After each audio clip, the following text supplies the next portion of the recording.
Hello and welcome back to my YouTube channel tap cam top. तो आज का हमारा जो टॉपिक है वो है मेटल्स एंड नॉन मेटल्स, जो कि क्लास 10th का चैप्टर 3 है। तो स्टार्ट करते हैं। सबसे पहले कि मेटल्स क्या होती हैं, व्हाट आर मेटल्स।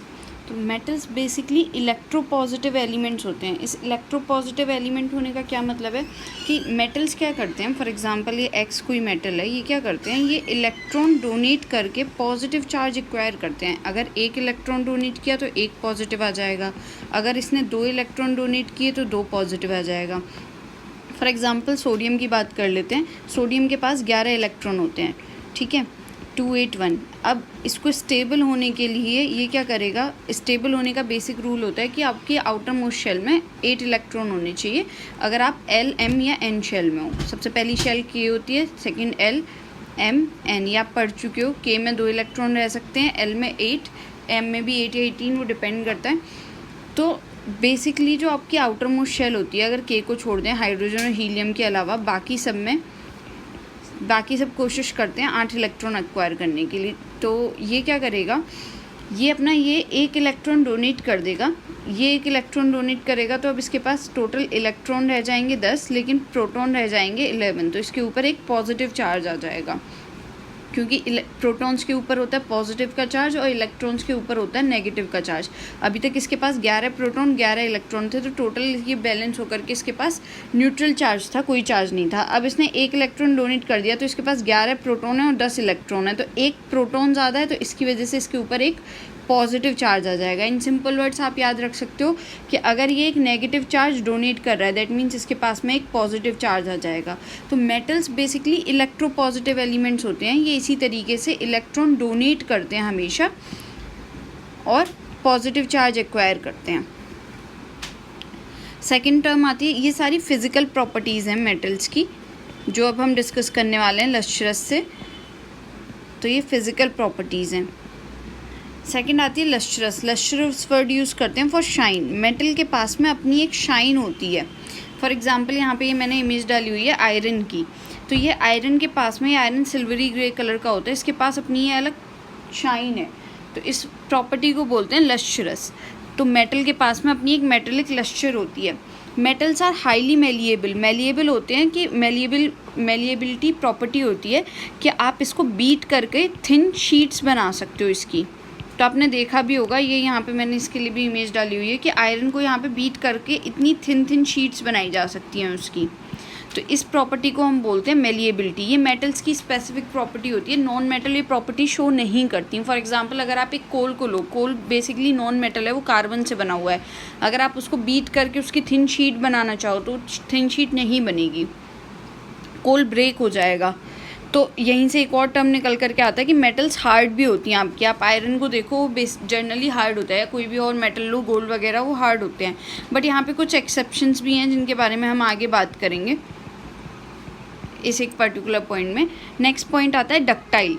तो जैसे मेलिएबिलिटी यूज़ किया जाता है वर्ड शीट्स के लिए, डक्ट वर्ड यूज़ किया जाता है पाइप के लिए, वायर के लिए। तो डक्टाइल वर्ड का मतलब होता है कि मेटल्स को आप बीट करके या ड्रॉन करके इसके थिन वायर्स बना सकते हो। जैसा आप यहाँ देख सकते हो कि ये आयरन के, मैंने तीनों ही केस में आयरन लिया था ताकि एक ही एग्जांपल से बेटर समझ सको कि इसके पास में शाइन होती है अपनी, ये हार्ड होता है, इसको बीट करके थिन शीट बनाई जा सकती है। दैट मीन्स ये मेटल जो है हाईली मेलिएबल है, इसको ड्रॉन किया जा सकता है और थिन वायर्स बनाए जा सकते हैं। दैट मीन्स ये हाईली डक्टाइल है। नेक्स्ट प्रॉपर्टी आती है सोनोरस। सोनोरस वर्ड यहाँ पे लिया गया है फॉर साउंड। मेटल को जब आप किसी हार्ड ऑब्जेक्ट से हिट करते हो तो ये आपको एक रिंगिंग साउंड प्रोड्यूस करता है। इसी वजह से ये जो बेल्स वगैरह होते हैं, रिंग बेल्स वगैरह, वो मेटल की बनी होती हैं, ठीक है, क्योंकि मेटल को जब हम हिट करते हैं तो वो रिंगिंग साउंड प्रोड्यूस करेंगे। नेक्स्ट बात करते हैं, इसकी 2 प्रॉपर्टीज़ और हैं कि metals are good conductor of heat and electricity. किस तरीके से वो देख लेते हैं।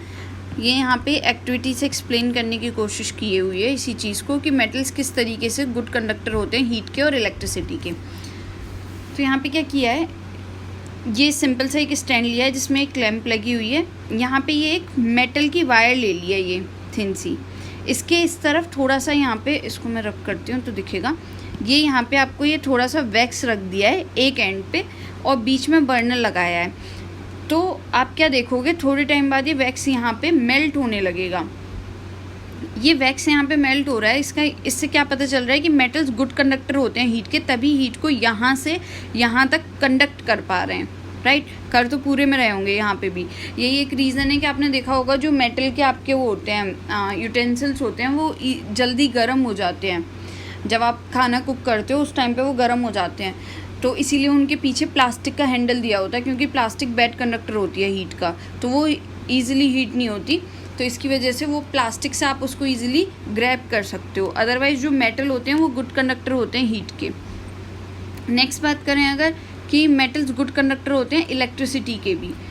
यहाँ पे क्या किया हुआ है, एक बैटरी ली है और यहाँ पे क्लिप से उसको जोड़ दिया है बल्ब से, और इन दोनों क्लिप्स के बीच में आपको अपना सैंपल इंसर्ट करना है। फॉर एग्जांपल यहाँ पे अगर आप आयरन की रॉड इंसर्ट करते हो एक छोटी सी, या आयरन की नेल इंसर्ट करते हो, तो अगर ये बल्ब ग्लो करता है दैट मीन्स मेटल्स आपके गुड कंडक्टर, वो आयरन जो आपने लिया है वो गुड कंडक्टर है इलेक्ट्रिसिटी का, और होता भी है। मेटल्स गुड कंडक्टर होते हैं इलेक्ट्रिसिटी के।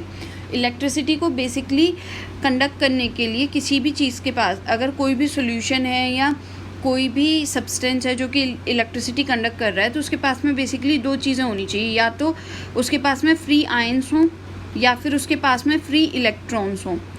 तो ये फ्री आयंस या फ्री इलेक्ट्रॉन्स ही होते हैं जो कि बेसिकली रिस्पॉन्सिबल होते हैं इलेक्ट्रिसिटी को कंडक्ट करने के लिए। इलेक्ट्रॉन्स के मूवमेंट की जो डायरेक्शन होती है उसके अपोजिट डायरेक्शन में इलेक्ट्रिसिटी मूव करती है।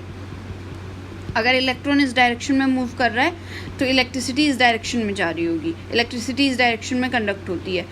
तो जैसे हम मेटल्स की बात कर रहे थे, तो मेटल्स बेसिकली क्या करते हैं, ये इलेक्ट्रॉन डोनेट करते हैं, तो वो इलेक्ट्रॉन फ्री हो जाता है वहाँ पे। इसकी वजह से मेटल्स जो होते हैं जनरली गुड कंडक्टर्स में आते हैं इलेक्ट्रिसिटी के।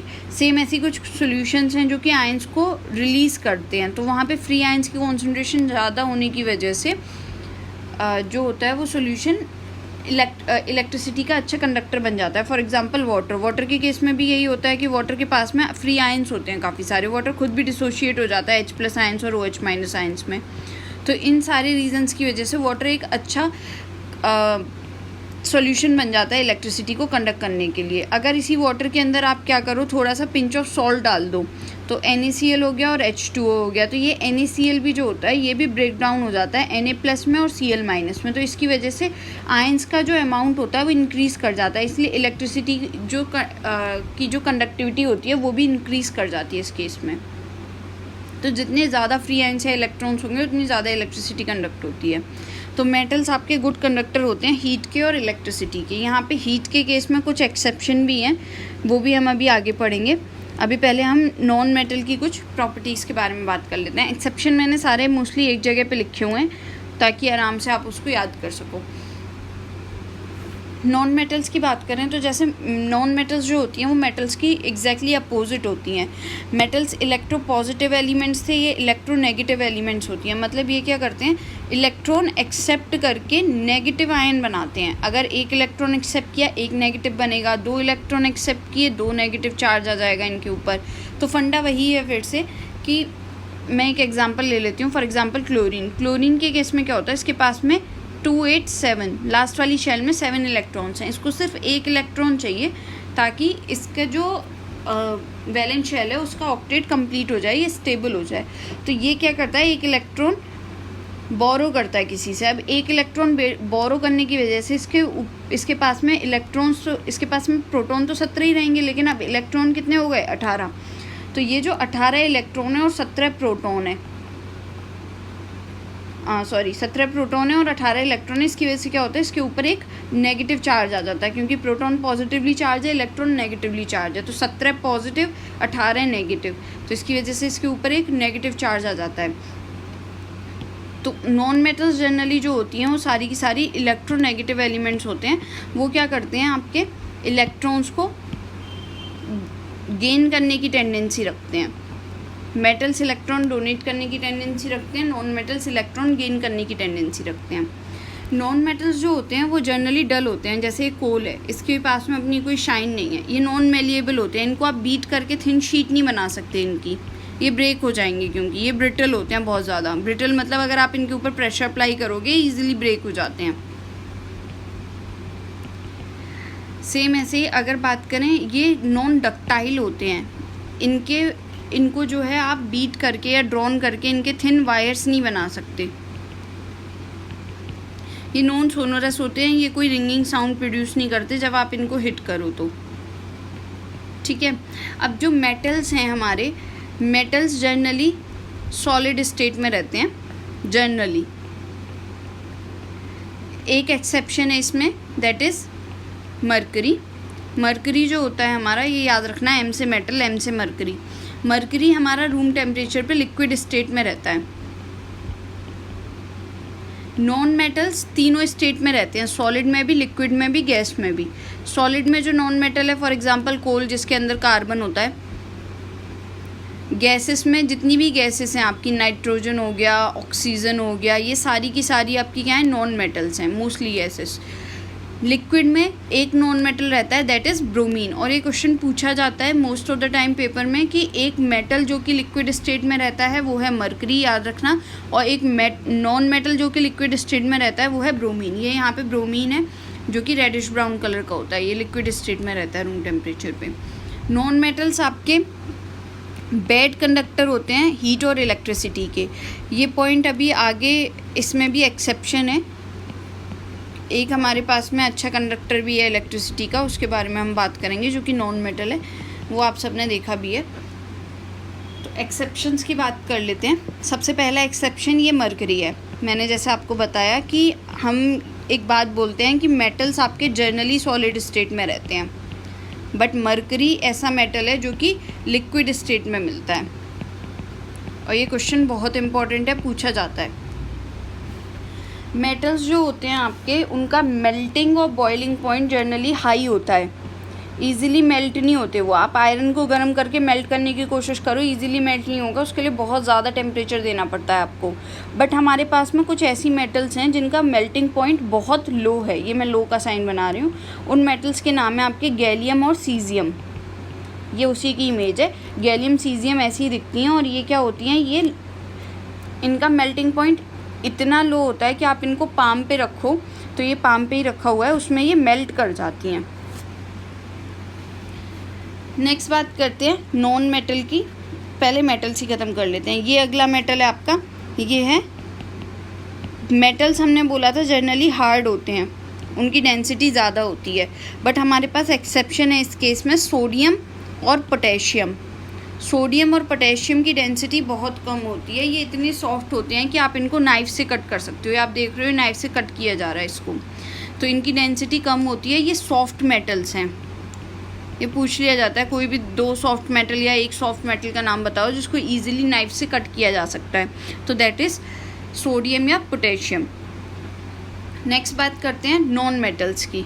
तो नॉन मेटल्स के केस में, नॉन मेटल्स की हमने बात की थी कि नॉन मेटल्स डल होते हैं, उनके अंदर शाइन नहीं होती, बट यहाँ पे एक्सेप्शन है। बहुत से लोग डायमंड बोलते हैं एक्सेप्शन में, डायमंड एक्सेप्शन इसका मत समझो, क्योंकि डायमंड के अंदर शाइन नहीं होती अपनी, वो रिफ्रैक्टिव इंडेक्स की वजह से उसके अंदर शाइन शो हो रही होती है, वो उसकी खुद की शाइन नहीं होती।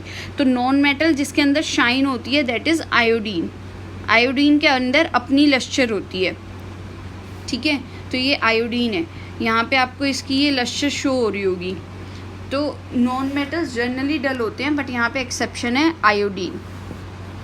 सिमिलरली हमने बात की नॉन मेटल्स क्या होते हैं, बैड कंडक्टर होते हैं इलेक्ट्रिसिटी के। बट ये आपने देखा है ग्रेफाइट, ये जो पेंसिल के अंदर प्रेजेंट होता है, ये ग्रेफाइट है। ग्रेफाइट बेसिकली प्योर कार्बन होता है, इसके अंदर कार्बन के अलावा कुछ और नहीं होता। तो ये नॉन मेटल हुआ, कार्बन हमारा नॉन मेटल है क्योंकि। तो ये ग्रेफाइट कार्बन का एक एलोट्रॉप है, इसके अंदर ये गुड कंडक्टर है इलेक्ट्रिसिटी का, क्योंकि इसके अंदर फ्री इलेक्ट्रॉन होते हैं। वो आप आगे कार्बनेट्स कंपाउंड चैप्टर में पढ़ोगे कि इसके अंदर फ्री इलेक्ट्रॉन किस तरीके से है। तो ये गुड कंडक्टर होता है इलेक्ट्रिसिटी का। सिमिलरली डायमंड, हमने बात की नॉन मेटल्स ब्रिटल होते हैं, हार्ड नहीं होते, मेटल्स हार्ड होते हैं, बट डायमंड ऐसा नॉन मेटल है, डायमंड भी प्योर फॉर्म है कार्बन की। तो डायमंड के अंदर भी केवल और केवल कार्बन ही प्रेजेंट होता है। इन्हीं को एलोट्रॉप बोलते हैं कि इन दोनों के अंदर सिर्फ कार्बन प्रेजेंट है। स्टिल दोनों का जो फिजिकल प्रॉपर्टीज़ हैं वो बिल्कुल डिफरेंट है। ऐसी फॉर्म्स को जो कि एक ही एलिमेंट से बनी हो और डिफरेंट फिजिकल प्रॉपर्टीज शो करें, उन्हें हम बोलते हैं एक दूसरे का एलोट्रॉप। तो नॉन मेटल जो है हमारा डायमंड, वो हमारा हार्डेस्ट सब्सटेंस है। अभी तक का जितने भी सब्सटेंसेस नोन है उनमें सबसे ज़्यादा हार्डेस्ट अगर किसी को माना जाता है तो डायमंड को माना जाता है। उसको आप इजीली ब्रेक नहीं कर सकते, ठीक है। तो ये एक्सेप्शंस हैं कुछ जो आपको याद रखने हैं, और नॉर्मली क्वेश्चन इन्हीं एक्सेप्शन से पूछा जाता है। तो यही 3-4-5 एक्सेप्शंस हैं जो इजीली याद किए जा सकते हैं। जैसे मेटल्स जनरली सॉलिड स्टेट में रहते हैं, लिक्विड स्टेट में रहने वाला मेटल इज़ मरकरी। मेटल्स के मेल्टिंग और बॉइलिंग पॉइंट जनरली हाई होते हैं, बट हमारे पास में 2 मेटल्स ऐसी हैं जिनका कि मेल्टिंग पॉइंट इतना लो होता है कि वो ईजिली पाम पे ही मेल्ट हो जाती हैं। मेटल्स जनरली हार्ड होती हैं, बट हमारे पास कुछ सॉफ्ट मेटल्स भी हैं जैसे सोडियम और पोटेशियम। ये इतना सॉफ्ट हैं कि इनको आप इजीली नाइफ से कट कर सकते हो। नॉन मेटल्स के पास अपनी शाइन नहीं होती, एक्सेप्शन है यहाँ पे iodine. Non metals bad conductor होते हैं इलेक्ट्रिसिटी के, एक्सेप्शन है graphite. Non metal generally brittle होते हैं, एक्सेप्शन है डायमंड।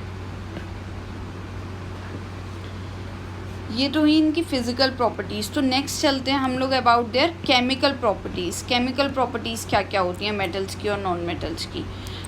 तो केमिकल प्रॉपर्टीज़ में बेसिकली हम लोग पढ़ेंगे about their reaction with oxygen या देयर रिएक्शन विद वाटर, या फिर ये एसिड के साथ किस तरीके से रिएक्ट कर रहे हैं। तो यही सारी चीज़ें हम इसमें पढ़ने वाले हैं अभी, कि मेटल्स या नॉन मेटल्स ऑक्सीजन के साथ में, वाटर के साथ में या एसिड के साथ में किस तरीके से रिएक्ट करेंगे। तो सबसे पहले बात कर लेते हैं about their nature of oxides. Oxides का मतलब हो गया इनकी, हम रिएक्शन के बारे में बात कर रहे हैं विद ऑक्सीजन। तो जब मेटल रिएक्ट करती है ऑक्सीजन के साथ में, मैं यहाँ पे लिख देती हूँ, मेटल की जब रिएक्शन होती है ऑक्सीजन के साथ में, तो ये एम से मैं मेटल को डिनोट कर रही हूँ, मेटल का ऑक्साइड बनता है, ठीक है। तो मेटल का ये जो ऑक्साइड होता है ये जनरली बेसिक नेचर का होता है। फॉर एग्ज़ाम्पल ये आयरन है, आयरन के ऊपर रस्ट लगी हुई है। ये आयरन के ऊपर जो रस्ट लगी होती है ये आयरन के ऑक्साइड की वजह से होती है, ठीक है। आयरन के इस ऑक्साइड को आपने ये कलेक्ट कर लिया, इस तरीके से इसको स्क्रैप करके यहाँ पे आपने इसको कलेक्ट कर लिया, इसके अंदर वाटर डाला और इस तरीके का सोल्यूशन बना लिया। जब आपने इसका लिटमस पेपर टेस्ट किया इस सोल्यूशन का, तो ये क्या देख रहे हो आप, ये रेड लिटमस पेपर था जो कि ब्लू हो गया। तो ब्लू हो गया दैट मीन्स ये कैसा है, बेसिक नेचर का है। तो मेटल के जो ऑक्साइड होते हैं जनरली बेसिक नेचर के होते हैं। इसका रीज़न क्या है, इसका रीज़न ये है सिंपल सा, कि जब आप इस ऑक्साइड को वाटर के अंदर डिज़ोल्व करते हो तो इनका क्या बन जाता है, हाइड्रोक्साइड बन जाता है। और हाइड्रोक्साइड्स क्या होते हैं, बेस होते हैं, ठीक है। तो जनरली इनका हाइड्रोक्साइड बन रहा होता है, इसी की वजह से इनको बोल देते हैं बेसिक नेचर के। फॉर एग्जांपल आप कैल्शियम का भी ले सकते हो, कैल्शियम के ऑक्साइड को अगर आप वाटर में डिज़ोल्व करो तो कैल्शियम का हाइड्रोक्साइड बन जाएगा।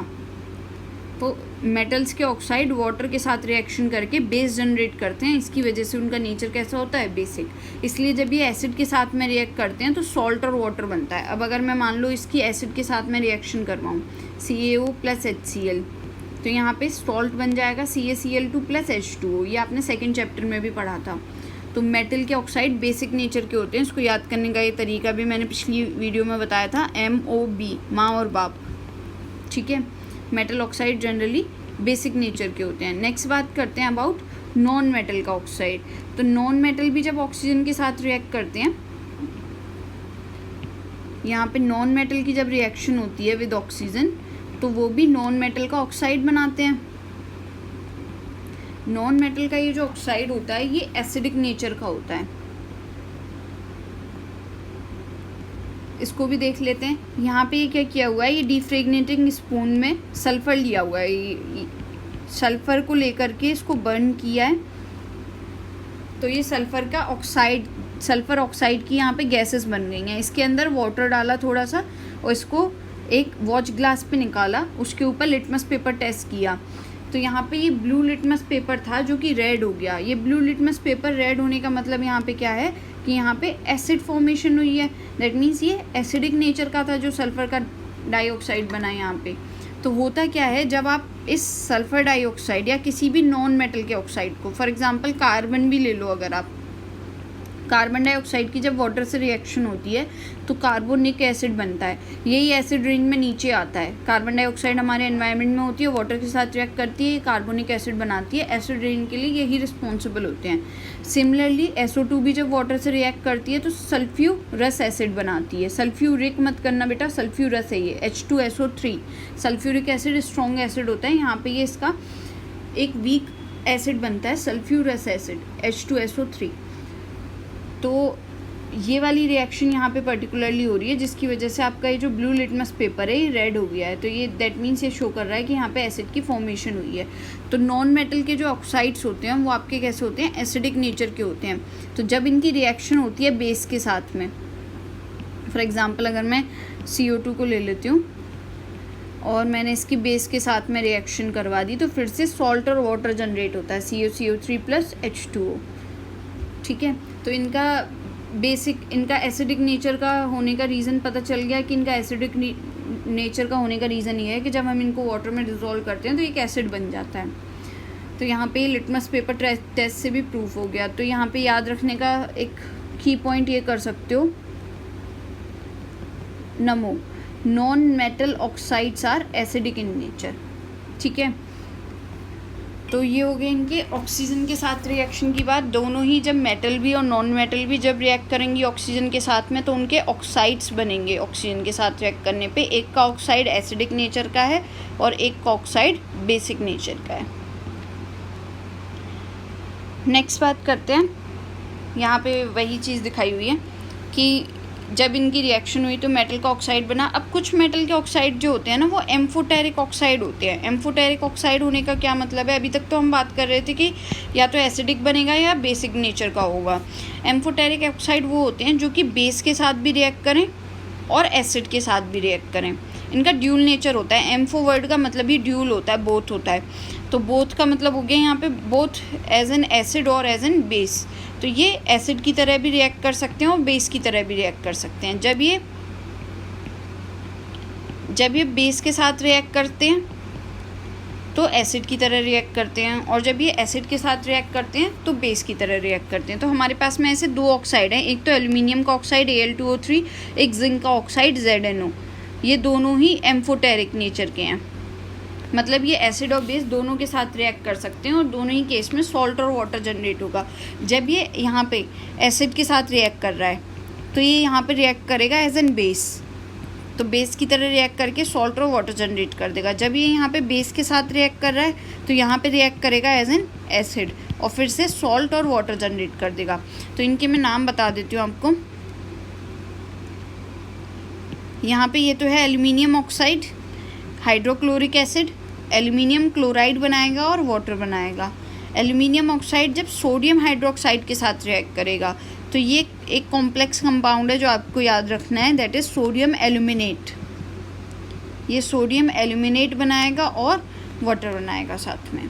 तो एम्फोटेरिक ऑक्साइड का एग्जाम्पल पूछा जाता है और ये रिएक्शंस भी पूछी जाती हैं। तो ये इंपॉर्टेंट है याद रखना कि एम्फोटेरिक ऑक्साइड्स वो होते हैं जो कि एसिड और बेस दोनों के साथ रिएक्ट कर सकते हैं, ठीक है, और दोनों की तरह बिहेव करते हैं। इनका एसिडिक नेचर भी होता है और बेसिक नेचर भी होता है, डिपेंड करता है कि आप इनकी रिएक्शन किसके साथ करवा रहे हो। तो सिमिलरली जिंक ऑक्साइड की भी रिएक्शन होती हैं, वो भी मैं यहाँ पे लिख देती हूँ कि जिंक ऑक्साइड किस तरीके से रिएक्ट करता है। यहाँ पे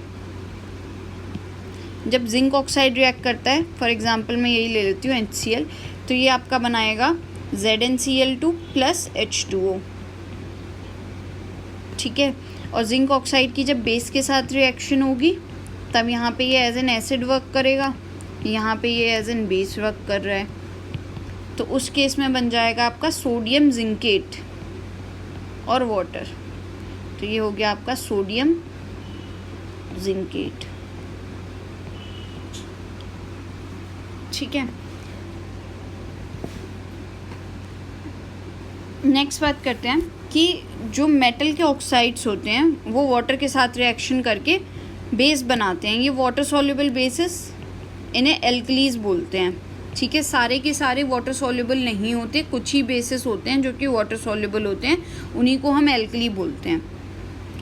अब डिफरेंट मेटल जो होते हैं वो डिफरेंट तरह की रिएक्टिविटी शो करते हैं टुवर्ड्स ऑक्सीजन। ऐसा नहीं है कि सारे के सारे एक ही स्पीड से, एक ही रेट से ऑक्सीजन के साथ रिएक्ट कर रहे होते हैं, इनकी जो स्पीड होती है, इनका जो रेट ऑफ रिएक्शन होता है वो डिफरेंट होता है और ये डिफरेंटली रिएक्ट करते हैं ऑक्सीजन के साथ में। वो आपका डिपेंड करता है रिएक्टिविटी सीरीज़ के ऊपर, जो कि रिएक्टिविटी सीरीज़ की एक अलग से मैंने वीडियो बनाई हुई है, आप उसको देख सकते हो। इसमें भी आगे आएगी रिएक्टिविटी सीरीज़, बट मैं सजेस्ट करूँगी कि आपको अगर उसकी ट्रिक जाननी है किस तरीके से याद करनी है तो मैं उसकी लिंक डिस्क्रिप्शन में डाल दूँगी, तो आप वहाँ से उसको देख लो एक बार। तो डिफरेंट मेटल्स जो होते हैं वो डिफरेंट तरीके से रिएक्ट करते हैं टुवर्ड्स ऑक्सीजन। फॉर एग्जांपल ये हमारे मेटल हैं सोडियम और पोटेशियम। सोडियम या पोटेशियम को स्टोर करके रखा जाता है केरोसिन के अंदर। ये बेटा इंपॉर्टेंट क्वेश्चन है कि क्यों रखा जाता है और ऐसी कौन सी मेटल हैं जिनको स्टोर करके रखा जाता है अंडर केरोसिन। क्यों रखा जाता है? सोडियम और पोटेशियम को स्टोर करके इसलिए रखा जाता है केरोसिन के अंदर क्योंकि ये हाईली रिएक्टिव होते हैं। ये एयर के साथ या ऑक्सीजन के साथ जब रिएक्ट करते हैं तो तुरंत फायर कैच कर लेते हैं। किस लिए करते हैं? क्योंकि ये हाईली रिएक्टिव हैं। सबसे ज़्यादा रिएक्टिव अगर हमारे पास मेटल हैं तो सोडियम पोटेशियम है, इसलिए इन्हें स्टोर करके रखा जाता है इस तरीके से केरोसिन के अंदर। नेक्स्ट बात करते हैं अबाउट एल्यूमिनियम। एल्यूमिनियम जो है आपका, ये अपने ऊपर क्या करता है, जब इसकी रिएक्शन होती है ऑक्सीजन के साथ में तो एल्यूमिनियम अपने ऊपर एल्यूमिनियम की एक ऑक्साइड की लेयर बना लेता है। ये जो एल्यूमिनियम की ऑक्साइड की लेयर होती है, ये एल्यूमिनियम है यहाँ तक, ये इसके ऊपर ये वाइट कलर की ऑक्साइड की लेयर है। ये एल्यूमिनियम ऑक्साइड की जो ये लेयर होती है ये हाईली प्रोटेक्टिव लेयर होती है। ये फर्दर एल्यूमिनियम को बचा रही होती है, किससे? कोरोजन से। तो पूरा एल्यूमिनियम रिएक्ट नहीं करता, थोड़े से एल्यूमिनियम की लेयर जो होती है वो इसके ऊपर रिएक्ट कर जाती है और एल्यूमिनियम का ऑक्साइड बना लेती है ये खुद के ऊपर। ये हेल्पफुल होती है at the time of anodising. अभी हम पढ़ेंगे ये वाली जो प्रॉपर्टी है एल्यूमिनियम की, काफ़ी हेल्पफुल होती है और मेटल्स को भी कोरोजन से प्रिवेंट करने के लिए। ठीक है। कॉपर की अगर हम बात करें तो कॉपर को जब हम ऑक्सीजन के साथ रिएक्ट करवाते हैं तो कॉपर बर्न नहीं होता पूरा। कॉपर के ऊपर इस तरीके से ब्लैक ऑक्साइड की एक लेयर जमने लगती है, क्योंकि कॉपर का ऑक्साइड जो होता है वो ब्लैक कलर का होता है, CuO, तो वही यहाँ पे फॉर्म होने लगता है। आयरन की अगर हम बात करें तो आयरन को अगर आप बर्न करोगे या रिएक्ट करवाओगे ऑक्सीजन के साथ में तो वो बर्न नहीं होगा, लेकिन अगर आयरन फिलिंग्स की बात करोगे तो वो ईजिली बर्न हो जाती हैं। यहाँ जो बेसिक रीज़न है कि आयरन बर्न नहीं होता और आयरन फिलिंग्स बर्न हो जाती हैं ऑक्सीजन की प्रेजेंस में, उसका बेसिक रीज़न ये होता है कि आयरन की जो फिलिंग्स हैं उनका साइज़ छोटा है, इसकी वजह से ये फिलिंग्स जो हैं वो अपने इग्निशन टेम्परेचर को रीच कर पाती हैं ईजिली, कम सरफेस एरिया होने की वजह से। वहीं जो आयरन मेटल है एज अ होल, उसका इग्निशन टेम्परेचर इतना जल्दी रीच नहीं हो पाता। कोई भी सब्सटेंस जब तक अपने इग्निशन टेम्परेचर पे नहीं पहुंचता, मिनिमम टेम्परेचर जो कोई उसको बर्निंग के लिए रिक्वायर्ड है, जब तक वहाँ पे नहीं पहुंचता तब तक वो बर्न नहीं हो पाता। तो इस वजह से आयरन फिलिंग्स जो होती हैं, क्योंकि इनका सरफेस एरिया कम हो गया इसलिए वो इग्निशन टेम्परेचर तक रीच कर पाती हैं, इसलिए वो बर्न हो जाती हैं और रिएक्ट करके आयरन ऑक्साइड प्रोड्यूस करती हैं। नेक्स्ट बात करते हैं कि जैसे हमने बात की थी कि एल्यूमिनियम का जो ऑक्साइड है ये एक प्रोटेक्टिव लेयर बनाता है, इसको हम बोलते हैं एनोडाइजिंग। इसका जो हम यूज़ करते हैं वो करते हैं एनोडाइजिंग में। वो क्या होता है उसे देख लेते हैं। इसमें क्या करते हैं, एक इलेक्ट्रोलाइट ले लिया। इलेक्ट्रोलाइट बेसिकली वो सॉल्यूशन होता है जिसमें फ्री आयंस प्रेजेंट होते हैं। ये फ्री आयंस क्या करते हैं, ये इलेक्ट्रिसिटी कंडक्ट करने का काम करते हैं, इनके थ्रू इलेक्ट्रिसिटी फ्लो कर रही होती है। ठीक है। यहाँ पे एक एनोड ले लिया, वो एनोड था हमारे यहाँ पे एल्यूमिनियम का, एल्यूमिनियम को एज एन एनोड रखते हैं। यहाँ फॉर एग्जांपल अगर मैंने यहाँ पे वाटर लिया है, ठीक है, तो यहाँ से H+ और OH आयंस निकल रहे होंगे।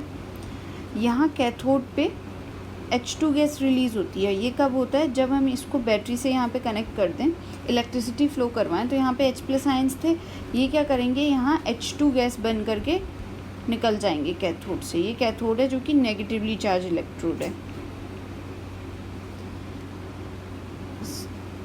तो यहाँ पे H2 गैस निकल जाएगी और यहाँ एल्यूमिनियम के ऊपर क्या होगा, एक एल्यूमिनियम ऑक्साइड की लेयर वाइट कलर की डिपॉजिट होने लगेगी। ये लेयर जो होती है ये प्रोटेक्टिव लेयर का काम करती है। ये एल्यूमिनियम को फर्दर प्रिवेंट करती है, बचाती है उसको कोरोजन से। ठीक है। ये जो एल्युमिनियम के ऑक्साइड की लेयर है यहाँ पे डिपॉजिट हो गई, इसकी वजह से जो फर्दर एल्युमिनियम है वो कोरोजन से बच जाता है। इसके बहुत सारे यूजेस हैं, जैसे कि इसको यूज़ किया जाता है यही कोरोजन से प्रिवेंट करने के लिए, बाकी मटेरियल्स को भी। इसके अलावा ये वाइट कलर की लेयर होती है तो ये इजीली डाई हो जाती है अलग अलग कलर्स में, ठीक है। तो ये डेकोरेटिव पर्पसेस के लिए भी यूज़ किया जाता है इसका। इस प्रोसेस को हम एनोडाइजिंग कहते हैं, क्योंकि एनोड पे ही हम एल्युमिनियम को रखते हैं जिसके ऊपर एल्युमिनियम ऑक्साइड की लेयर कलेक्ट होने लगती है, ठीक है। तो ये बेसिकली पूछ लिया जाता है कि एनोडाइजिंग होता क्या है। तो इलेक्ट्रोलाइसिस के थ्रू एल्युमिनियम के ऊपर एल्युमिनियम ऑक्साइड की लेयर का चढ़ना, लेयर का डिपॉजिट होना इज़ एनोडाइजिंग, जिसमें एल्युमिनियम को जो आपने रखा हुआ है वो रखा हुआ है एनोड पे, ठीक है। नेक्स्ट बात करते हैं मेटल की रिएक्शन वाटर के साथ किस तरीके से होती है। तो मेटल जब वाटर से रिएक्ट करता है तो मेटल का ऑक्साइड और हाइड्रोजन बनते हैं।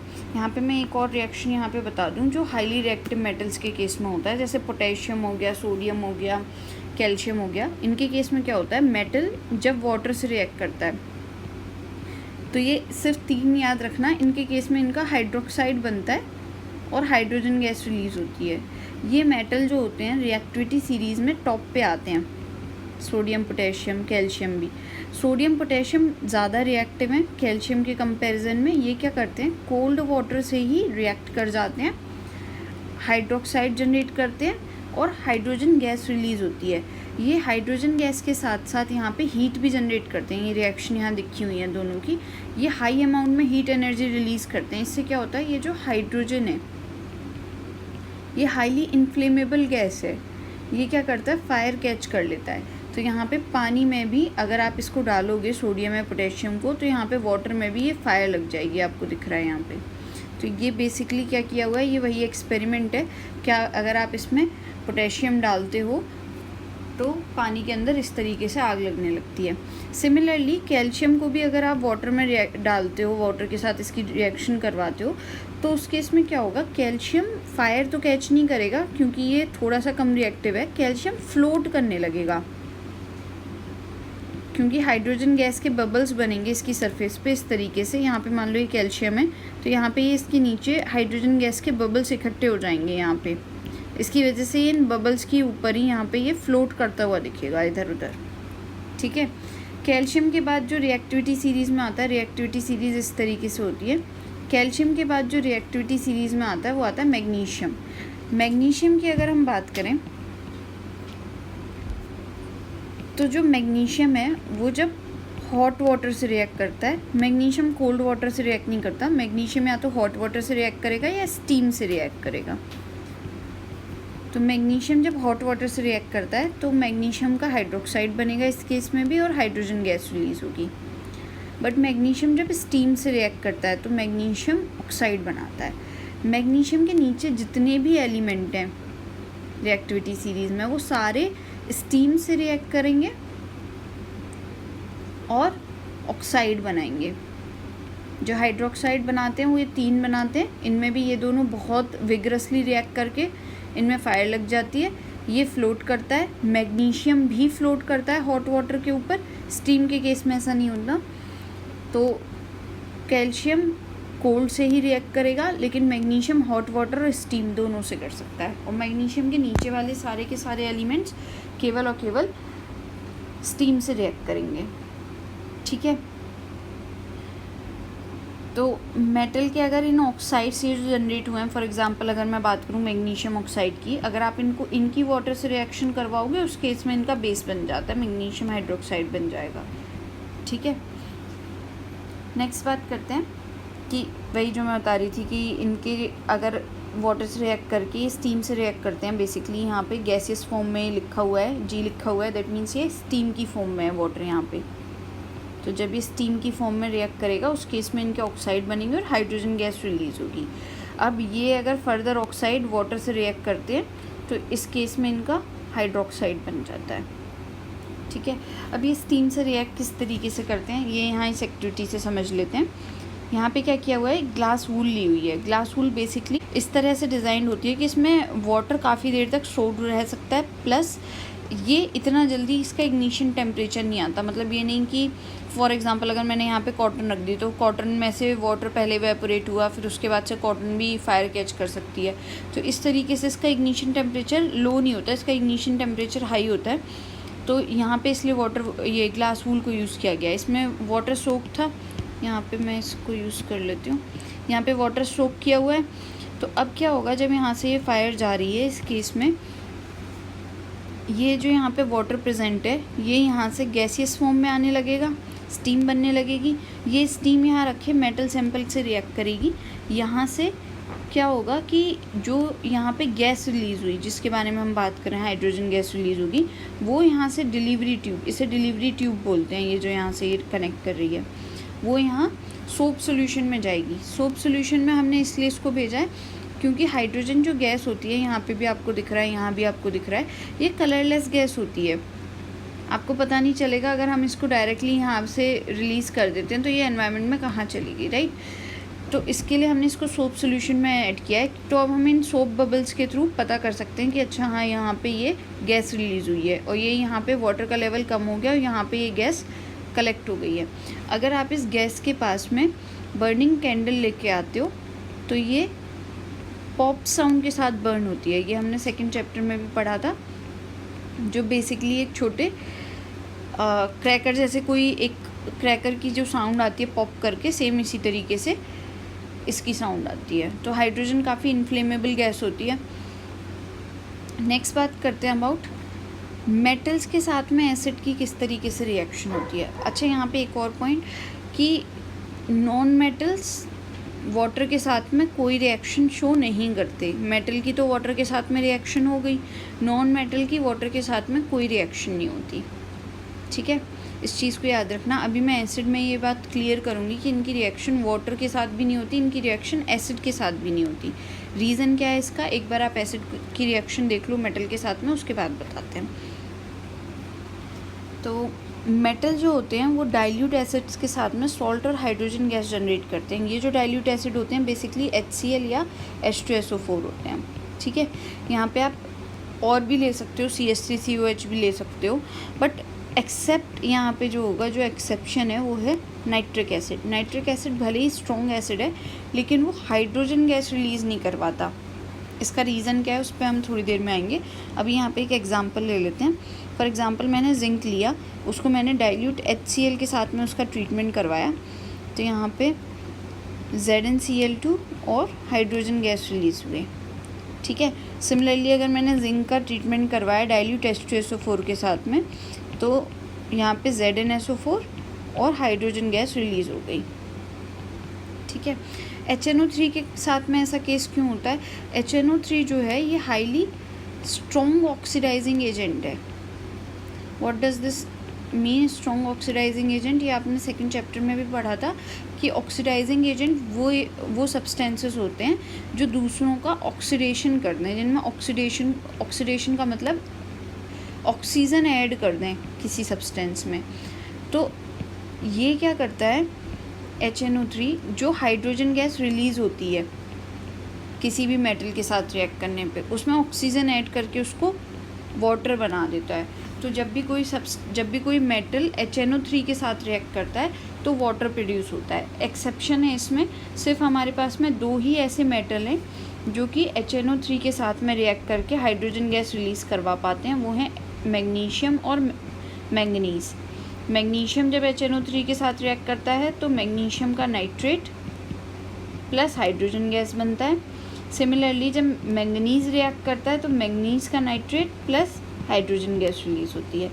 तो सिर्फ इन्हीं दोनों के केस में हाइड्रोजन गैस रिलीज़ होती है। बाकी कोई भी मेटल अगर रिएक्ट कर रही है HNO3 के साथ में तो वो वाटर रिलीज़ करते हैं, हाइड्रोजन गैस रिलीज़ नहीं करते। इस केस में हाइड्रोजन रिलीज़ नहीं होगी। तो यहाँ पे बस यही एक चीज़ याद रखने की है। ये क्वेश्चन क्योंकि बहुत इंपॉर्टेंट है, पूछा जाता है कि HNO3 के केस में हाइड्रोजन गैस रिलीज़ होती है या नहीं होती जब वो मेटल से रिएक्ट करता है। तो जब मेटल अगर मैग्नीशियम या मैंगनीज़ है तब तो हाइड्रोजन गैस रिलीज़ होगी। अगर इनके अलावा कोई भी दूसरी मेटल है तो उस केस में हाइड्रोजन गैस रिलीज़ नहीं होगी, वाटर रिलीज़ होगा, क्योंकि ये एक स्ट्रॉन्ग ऑक्सीडाइजिंग एजेंट है जो कि हाइड्रोजन को वाटर में कन्वर्ट कर देता है। ठीक है, इसको मैं रब करती हूँ, यहाँ पे आगे बात करते हैं।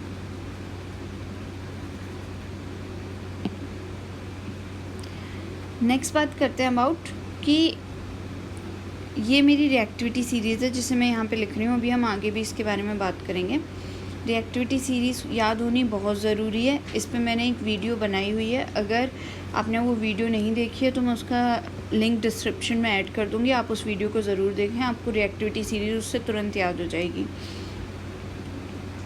तो ये रिएक्टिविटी सीरीज़ है, इसमें जो हाइड्रोजन के नीचे एलिमेंट्स हैं ये यहाँ पे, ये बेसिकली मेटल्स की रिएक्टिविटी सीरीज़ है, लेकिन हाइड्रोजन मेटल नहीं है, ये यहाँ पे रेफरेंस के लिए ऐड किया हुआ है ताकि हमें ये पता चल सके कि कौन से ऐसे मेटल हैं जो हाइड्रोजन को डिस्प्लेस कर सकते हैं। क्यों ज़रूरी है हमें ये जानना?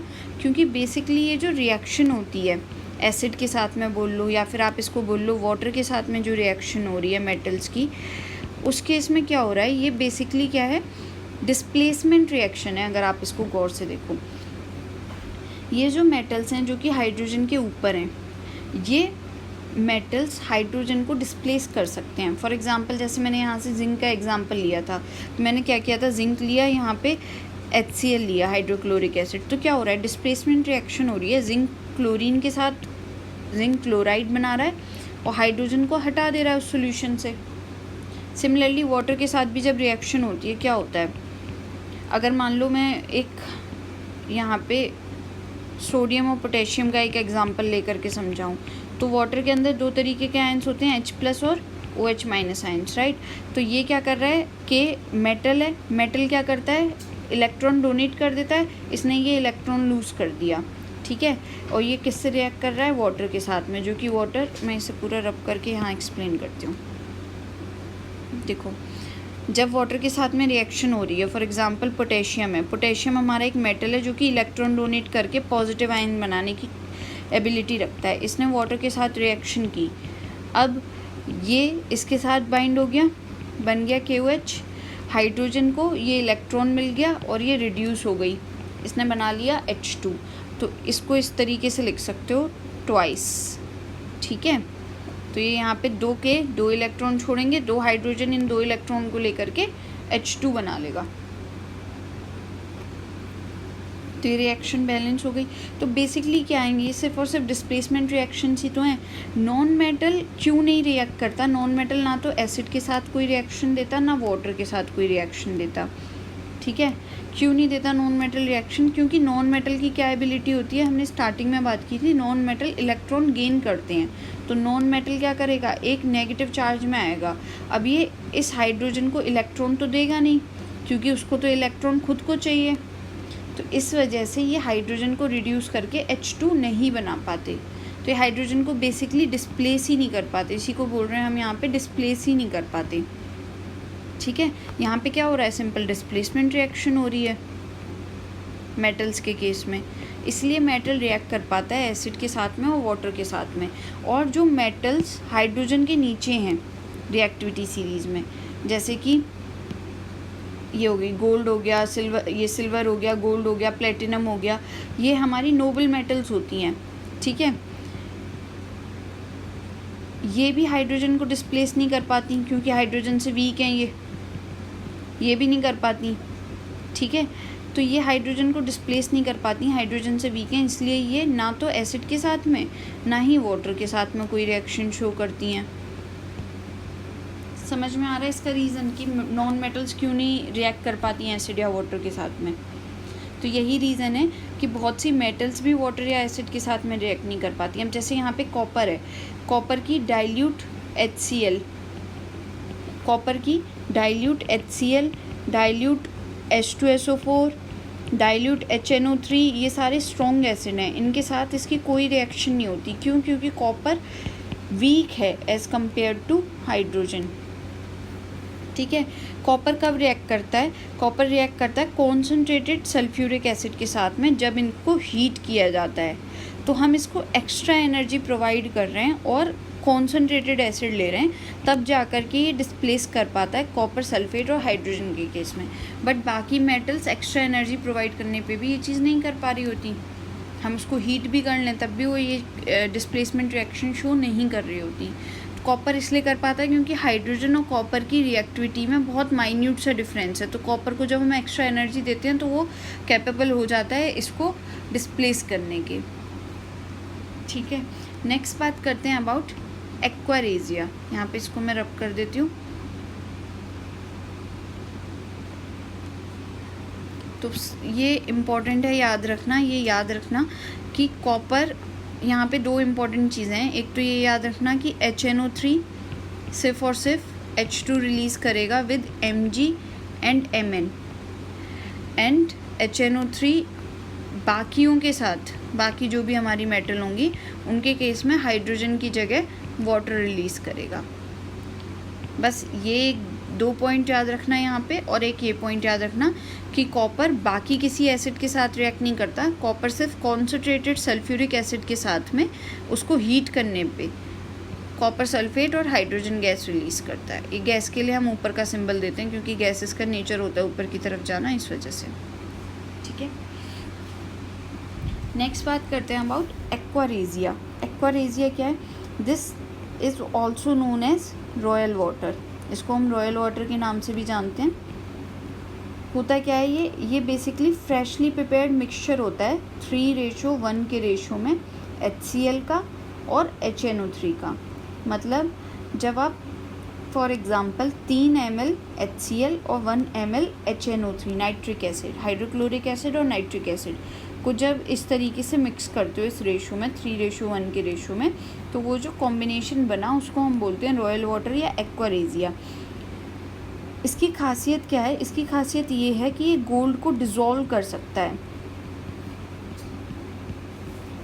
गोल्ड को डिज़ोल्व कर सकता है मतलब अगर आप केवल गोल्ड की रिएक्शन करवाओ, जैसे अभी हम बोल रहे थे केवल HCl से करवाओ या केवल HNO3 से करवाओ, तो गोल्ड की कोई रिएक्शन नहीं होगी उस केस में। लेकिन जब आप गोल्ड की रिएक्शन इनसे करवाते हो HCl और HNO3 के 3:1 के फ्रेशली प्रिपेयर्ड मिक्सचर से, फ्रेशली प्रिपेयर्ड मैं इसलिए बोल रही हूँ क्योंकि HNO3 स्ट्रॉन्ग ऑक्सीडाइजिंग एजेंट है, ये ऑक्सीडेशन कर देता है।